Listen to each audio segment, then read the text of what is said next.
नदी भोजैया मिली पनिया लावे गेलिए रे जान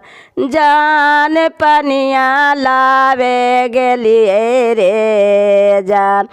जान और हाके गो हमान सपवारे जान जान और बिलल गो हमान सपवारे जान इतना बचनिया जब शिव गुरु सुनलन रे जान जान संगे अलन बासा चढ़िए रे जान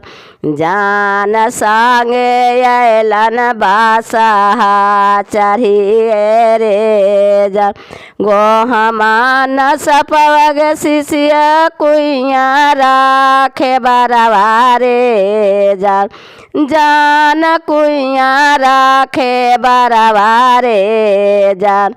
जान नाना दे भोजैया फुलवा लावे गेलिए रे जान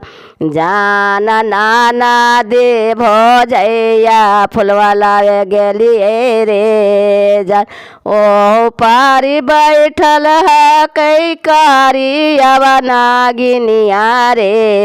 जान।